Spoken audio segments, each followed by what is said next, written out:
Ser podcast. Hora 25 de los negocios. Con Javier Ruiz. Hoy cerramos 2025 y hacemos examen de conciencia. Cumplimos la tradición de Hora 25 de los negocios, la de mirar atrás y antes de mirar hacia adelante, ver qué ha fallado este año, en qué nos hemos equivocado, porque todos los economistas preveían que 2025 iba a ser año de enfriamiento, que la economía iba a crecer menos y contratar menos. Profundo error. La máquina ha seguido al rojo, así que hoy vamos a leer en qué nos hemos equivocado y qué se ha torcido. Y vamos a analizar si 2026 mantiene este pleno pulmón y este ritmo que ahora mismo lo que deja es un grave error de previsiones en todos los organismos internacionales, que se ha ido corrigiendo a lo largo del año, pero que convierte a 2025 en otro año de gran crecimiento y a 2026 en otro año de grandes incógnitas. Hoy, examen de conciencia en Hora 25 de los negocios. However, in early 2025, high-frequency activity indicators point to some softening of global growth prospects. Este era el diagnóstico a comienzos de 2025. Todo se iba a parar. ¿Y en qué nos hemos equivocado para pasar de aquello a esto? In short, the world has avoided a tit-for-tat slide into a trade war for now. But openness has Hoy nonetheless vamos a hacer el balance de 2025 del año que cerramos, como cada año aquí en Hora 25 de los negocios, pero hoy lo vamos a empezar con el espíritu crítico que queremos creer que acompaña a la Hora 25 de los negocios. Y es decir, a estas alturas, el año pasado, estábamos esperando un 2025 muy plano, muy flojo, muy suave. Y no lo ha sido en absoluto. El crecimiento económico se ha sostenido, la creación de empleo se ha disparado y los precios que se iban a enfriar no se han enfriado. La máquina sigue a pleno rendimiento. Así que hoy vamos a hacer examen de conciencia. ¿Qué ha sido lo que nos ha errado y qué va a pasar a partir de aquí en 2026? Empezando por esto, por el crecimiento económico, porque ha ido no a menos, sino todavía a más. La Unión Europea estimaba crecer en torno al 1% cuando empezaba el año. Ha terminado por encima del 1,5%. Estados Unidos y el mundo crecen medio punto más de lo que estaba previsto. Y en España, por supuesto, donde se anunciaba el apocalipsis. Señor Sánchez, como no sale a la calle, usted no se entera. El PIB no se come. Hay que transformarlo en bienestar, en renta personal, en poder de compra, en una nevera llena. ¿Sabe que desde que usted es presidente se ha incrementado el precio de los alimentos un 37%? La economía no solamente no crece menos, sino que crece mucho, mucho más. Vamos a cerrar el año, se esperaba un crecimiento de en torno al 2%, creciendo casi el 3%. Todo ha ido mejor en general. La expectativa de crecimiento media, el consenso de Funcas Mercado entonces, era 2,5% cuando comenzábamos el año. Lo cerramos creciendo al 3%. La inflación iba a ser más suave. Claro, si la economía se para, se paran los precios también. Pero la economía no se ha parado y los precios tampoco, están en torno al 3%. Y el desempleo iba a rondar el 11%. Está rozando el 10%. Un solo dígito. Ha habido un factor fundamental que todos esperábamos que se parara y que no se ha parado, y es el consumo de los hogares. Los hogares siguen consumiendo y siguen gastando un 3% más, insisto, pese a todo el discurso de esto se acaba, vamos a pasar hambre. Las familias, cada día que pasa con Sánchez en el gobierno, se hunden más. Esa es la realidad del cohete de Sánchez, estrellado con la realidad de los hogares. Lo que tenemos es un consumo doméstico que crece un 3% al cierre del año, una inversión empresarial que sube un 7% y una inversión industrial que sube casi el 11%. Esto es lo que ha pasado. No ha llegado el apocalipsis. Y no ha llegado el apocalipsis por dos grandes cuestiones. La primera, porque muchas de esas profecías autocumplidas son exactamente esto. Se anuncian para que pase y cuando no pasa, no pasa nada. Se sigue la página, se olvida y parece que la hemeroteca nunca está ahí para los que anunciaron el fin del mundo. Muchos de esos anuncios eran exagerados. Pero en lo puramente económico hay tres cosas que han cambiado a lo largo del año y que han hecho que 2025 y quizás 2026 sean años mejores de los que preveíamos. Las tres cosas, las tres son Donald Trump, Donald Trump y Donald Trump. Empezando por los aranceles que Donald Trump amenazó pero no llegó a aplicar. Hemos pasado de la gran amenaza del Liberation Day. For decades, the United States slashed our trade barriers on other countries, while those nations placed massive tariffs on our products and created outrageous non-monetary barriers to decimate our industries. They manipulated Con their aquel currencies. vídeo absolutamente apocalíptico, música de fondo y una gran guerra mundial comercial que se anunciaba así. Disadvantage our products, adopted unfair rules and technical standards and created filthy. Aquella amenaza anunció aranceles del 10 al 35% para todo el planeta, de más del 100% para China, y al final If you look at that, China, first row, China, 67%. That's tariffs charged to the USA, including currency manipulation and trade barriers. So 67%, I think you can, for the most part, see it. Those with good eyes, with bad eyes. 67% se imponía a China y al resto del mundo 65, 35%. Aquel fue el anuncio. Y la realidad no ha sido esa. La realidad es que hemos pasado de grandes anuncios, de los aranceles anunciados, a los conocidos como aranceles TACO. TACO es el acrónimo de Trump Always Chickens Out. Trump siempre se acobarda y a firmar en realidad acuerdos de ligeras subidas arancelarias, sí, que molestan, pero que no rompen las economías y que se han cerrado en acuerdos bilaterales con Reino Unido. Just a few moments ago, I spoke to President Trump, the President of the United States, and I'm really pleased to announce to you, and I wanted to come to you to announce that we've agreed the basis of a historic economic prosperity con la deal. propia China. But the end result was they are on, the 20% fentanyl tariffs are on, and the 10% reciprocal tariffs are on. So we have Así lo anunciaba el propio Lutnick con la propia Unión Europea. We have a trade deal between the two largest economies in the world. And it's a big deal, it's a huge deal. Así que la guerra mundial que Trump anunciaba realmente no ha llegado y las amenazas de aranceles del 100%, 67% en realidad se han descafeinado mucho. Y ha habido además un efecto que se conoce como front loading y que en castellano es la gente que temía aranceles lo que ha hecho es comprar el producto antes de que entraran en vigor.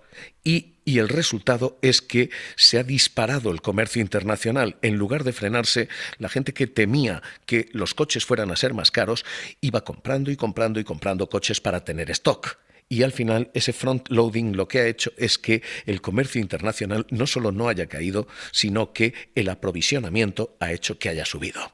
En España, eso significa que nuestras exportaciones, que dependen menos de Estados Unidos, hayan crecido un 3%.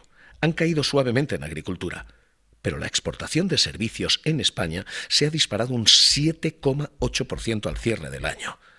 Eso es lo que ha ocurrido realmente y esa es la gran diferencia de las previsiones a la realidad. Los aranceles que se anunciaron nunca han llegado.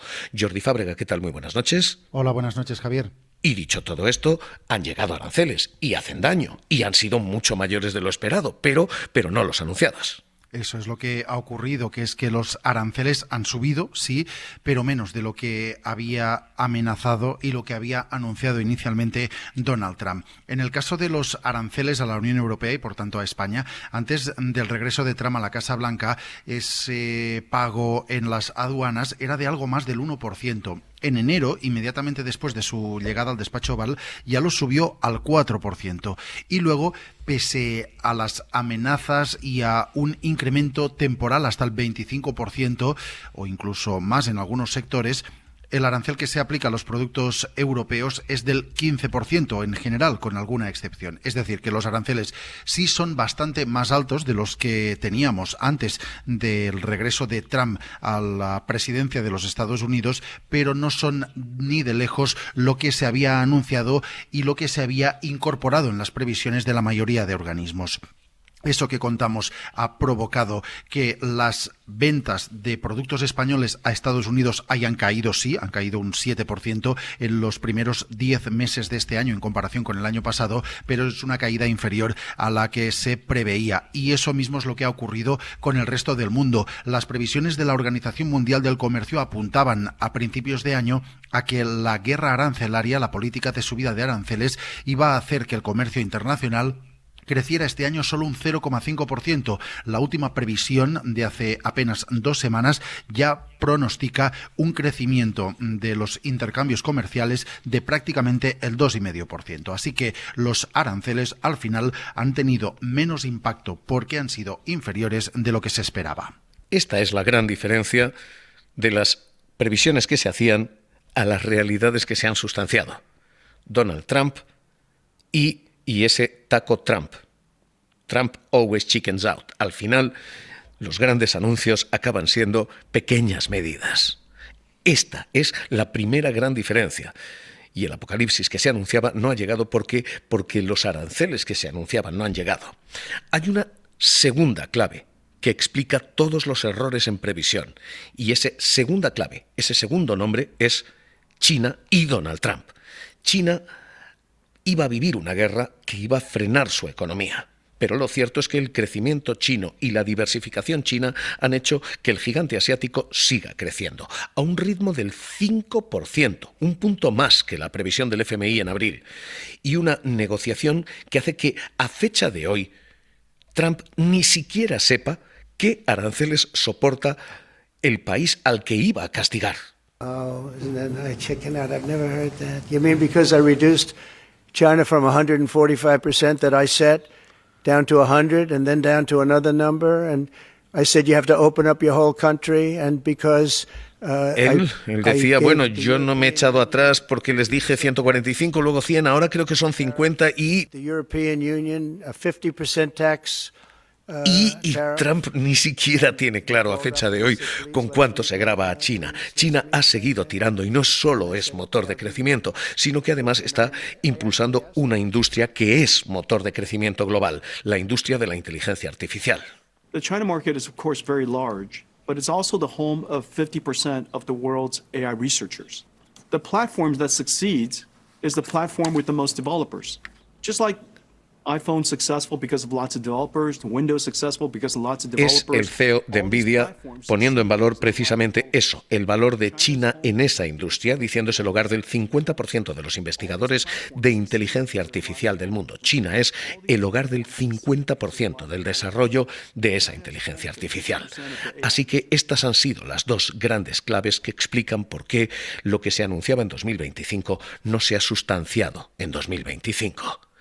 Y luego ha habido ligeros amortiguadores que parecen haber funcionado mejor de lo que inicialmente preveíamos. Y el primero es precisamente la inteligencia artificial.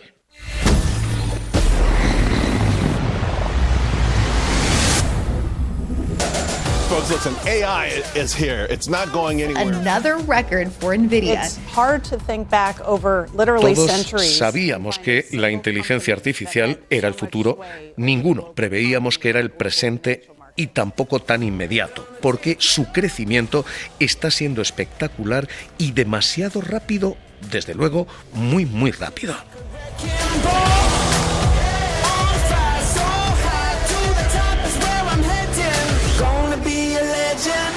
En los primeros 6 meses del año, la mitad del crecimiento de Estados Unidos se debe a inversiones relacionadas con inteligencia artificial.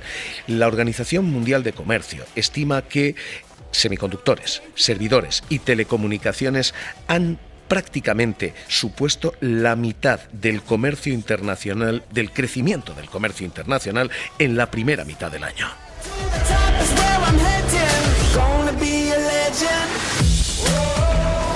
que eso ha servido de estabilizador. Nadie esperaba que la inteligencia artificial, anunciada así por Nvidia, fuera a funcionar tan deprisa y a reportar tan rápido. Y ha habido un segundo estabilizador, un segundo amortiguador en el coche económico, y es que el dólar, pese a todas sus amenazas, se ha hecho más barato. Así que incluso cuando Estados Unidos castiga, con un dólar un 11% más barato frente al euro, ha hecho que Europa pueda digerir todo comprando a Estados Unidos todavía más barato. Lo admitía la propia Christine Lagarde, el propio Banco Central Europeo. The ongoing changes create the opening for a global euro moment. And this is a prime opportunity for Europe to take greater control of its own destiny. But let's not fool ourselves.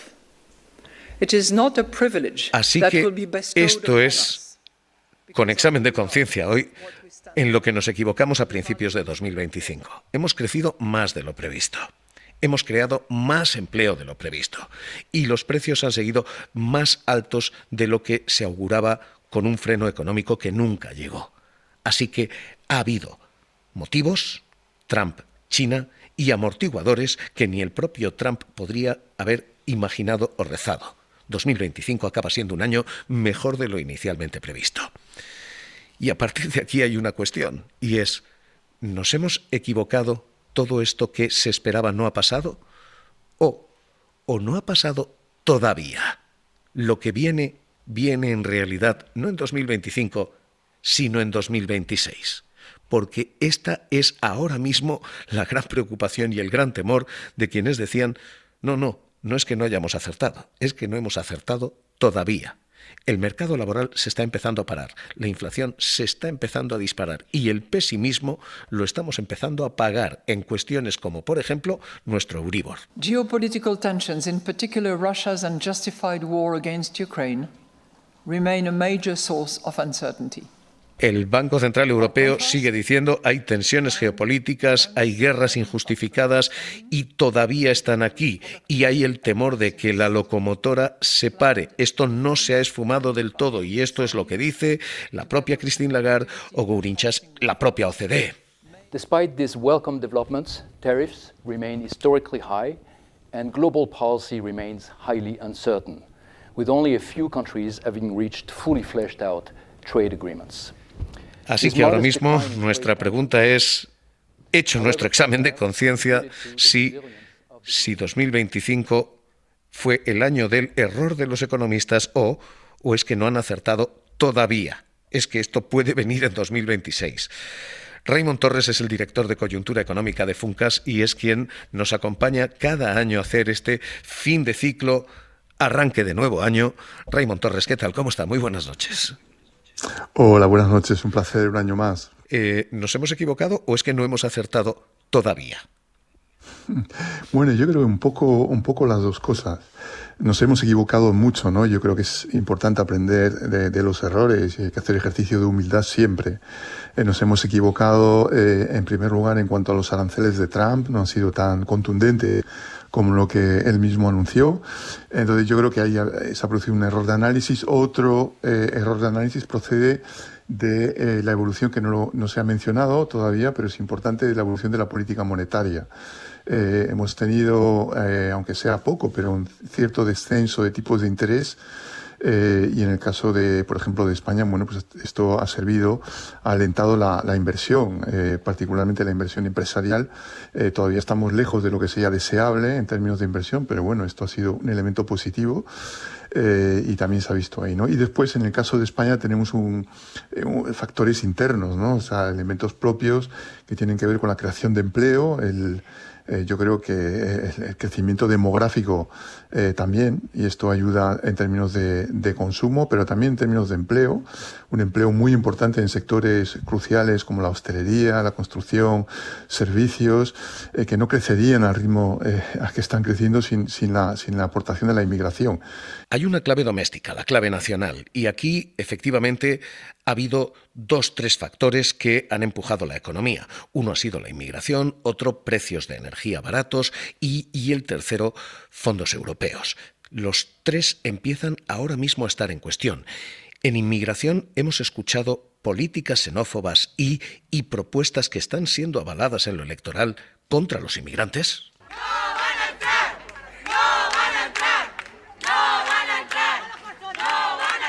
Una vez que entra ya no sale. Hemos visto movimientos, redadas y estamos empezando a ver cómo cala un cierto sentimiento antiinmigratorio.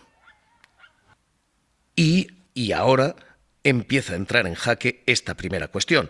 Entra en jaque también la de los fondos europeos que empiezan a menguarse este año. Así que la pregunta a nivel doméstico, señor Torres, es ¿2026 sí es el del aterrizaje, suave pero aterrizaje? Yo creo que algunos elementos de aterrizaje se van a apreciar en 2026. Efectivamente, van a desaparecer los fondos europeos, pero todavía queda aproximadamente 25.000 millones de euros por ejecutar, es decir, por gastar efectivamente. Y esto se va a notar, es decir, vamos a ir a menos en términos de fondos europeos, pero todavía tenemos, digamos, unos recursos ingentes que se filtren en el conjunto de la economía. El tema de la inmigración, bueno, yo creo que aparte de las actitudes xenófobas está jugando otro factor, que es la escasez de vivienda. Es algo que repercute socialmente, es el principal factor de desigualdad, desde luego, pero también esto frena, en cierto modo, la llegada de trabajadores extranjeros. No se ha visto mucho hasta ahora, pero se puede apreciar ya algún indicador de una cierta moderación de la movilidad laboral en general. Y esto es algo que también puede repercutir negativamente en la medida en que esto ha sido uno de los factores de avance del PIB de estos últimos años. No se puede entender el despegue fortísimo de la economía española sin la aportación de precisamente la inmigración y en general de la población activa. Y finalmente hay otro elemento que preocupa también, que es la inflación. Es decir, estamos viendo que ya no retrocede, sino más bien se mantiene en torno a un 3%.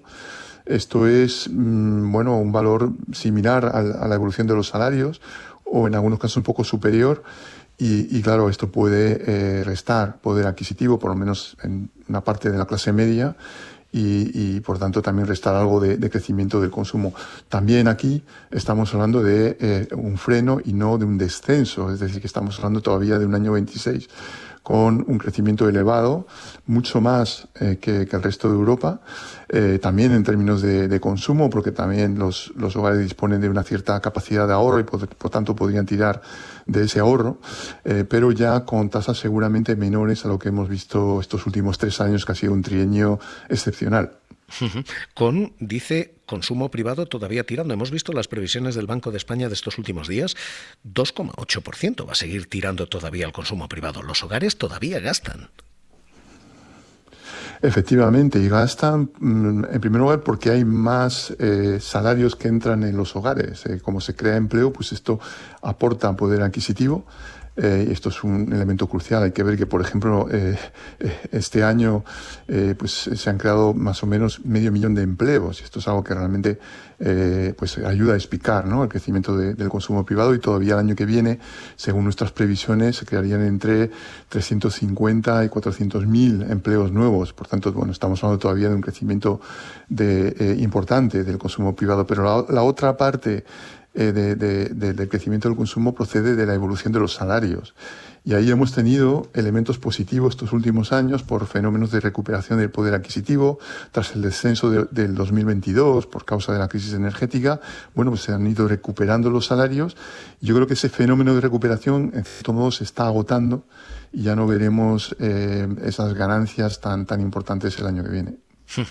Pues Raimon Torres, director de coyuntura de Funcas, como siempre, un placer hacer balance y bola de cristal del 2026 con usted. Muchas gracias y enhorabuena por todo lo que estáis haciendo por la radio. Muchas gracias. Nos volveremos a escuchar en 2026 y habremos hecho esto de nos equivocamos o no. Cuídese, un abrazo. Un abrazo. Hoy nos fustigamos con esto, todo en lo que nos equivocamos en 2025, porque los pesimistas también se equivocan. Y desde luego, lo que nadie previó, absolutamente nadie, fue el boom bursátil que dejamos atrás. Que Pablo Anzola nos deja un año extraordinario en el IBEX. Sí, porque el desempeño de la bolsa española en lo que llevamos de año no tiene precedentes, Javier, en las últimas 2 décadas, hasta 1993. Hay que remontarse para encontrar una subida superior a la del 47% que ha ganado el IBEX 35 este 2025. Esa fortísima subida le ha llevado a superar los 17.000 puntos. Es un nivel que jamás había registrado y su capitalización supera ya el billón de euros entre las 35 empresas cotizadas. Entre esas empresas hay un sector claramente ganador, lo hemos venido contando, que es el bancario. 3 de los 6 grandes bancos españoles han duplicado su valor en bolsa. Santander, por ejemplo, se dispara un 123% desde enero, BBVA un 109%, y también ha sido fundamental el tirón de Indra. Las acciones de esa compañía de defensa han volado este 2025, un 181% han subido este año. Jacobo Blanquer, consejero delegado de Tresis Gestión. ¿Qué tal? ¿Cómo está? Muy buenas noches. Hola, buenas tardes, Javier. ¿Qué tal? En fin, 2025 mejor incluso de lo esperado. ¿Qué ha pasado? La banca se ha disparado. Bueno, yo creo que la clave efectivamente es el sector financiero. La banca ha tenido unos retornos, pues como acabáis de decir, pues el Santander, BBV, etcétera, Caixa casi, todos más del 100% de retorno, o sea, es doblar. Y con el peso que tienen y que van aumentando su peso según va subiendo, pues eso ha hecho que los índices españoles hayan volado. En realidad, si tú miras los índices europeos, los que más peso financiero tienen son los que mejor han funcionado. El italiano, el IBEX, etcétera. O sea, el sector financiero clarísimamente ha sido el gran ganador de este año en Europa. Bueno, a nivel global te diría, porque Japón también ha tenido un desempeño muy bueno, en Estados Unidos bastante bueno. Y 2026, juguémonosla, igual que el año pasado. Arriesguémonos. 2026. A ver, volver a doblar ya es más difícil. Lo primero porque la base es mucho más alta. Claro, ya estamos hablando de que han doblado. O sea, coger un Santander a 10, doblar sería irse a 20. Pues no. Yo creo que el sector China sí que está viviendo cierta recuperación, con lo cual todo el sector de materiales básicos creo que lo puede hacer bien y no está caro. Creo que el sector energético, a pesar de que el crudo está muy barato, las valoraciones son, o sea que el crudo ha bajado, las valoraciones son extremadamente bajas y con poquito que reaccione el precio del crudo pues pueden tener unos resultados, pueden seguir teniendo buenos resultados. La banca a principio de año creo que todavía va a funcionar bien. El sector industrial, pues si la recuperación en Europa efectivamente llegamos a crecer el 1,15, pues el 1,5, entonces por ejemplo hay más actividad y vemos que un final de la guerra en Ucrania, pues el sector industrial y de servicios de tipo Lafarge, etcétera, pues de construcción, pues pueden funcionar bien.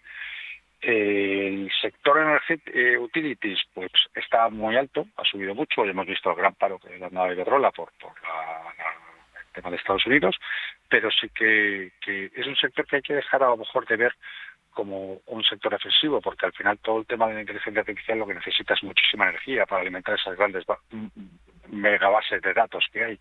Entonces deja de ser algo tan defensivo y puede seguir, a pesar de que están en ratos altos, sí que creo que los beneficios van a seguir subiendo.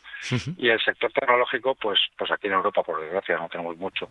Tenemos que ir a mirar al sector tecnológico en Estados Unidos, y ahí yo creo que en el tema de la inteligencia artificial hay uno de los nubarrones, o que yo creo que puede haber en algún momento de susto a lo largo del año, que el CAPEX, la inversión que se está haciendo es muy alta y se está descontando que va a dar unos retornos en muy corto plazo. Y yo tengo mis dudas de que vaya a ser en tan corto plazo. Eso puede llegar a motivar alguna toma de beneficios en el sector tecnológico y sobre todo en los grandes valores del sector tecnológico, y con el peso que han cogido los índices pues puede afectar a todos los índices a nivel mundial. Pues Jacobo Blanquer, consejero delegado de Tresis Gestión, nos queda un 2026 con baches, con curvas, lo viviremos aquí. Le agradezco que vaya leído con nosotros. Probablemente sea más volátil que este. Todavía. Cuídese. Un abrazo muy fuerte y feliz año. Gracias, Javier. Hasta luego. Feliz año. Hoy cerramos así balance de 2025 en lo que nos hemos equivocado y 2026 en lo que nos hemos arriesgado. Hora 25 de los negocios, cerramos. Para no perderte ningún episodio, síguenos en la aplicación o la web de la SER, Podium Podcast o tu plataforma de audio favorita.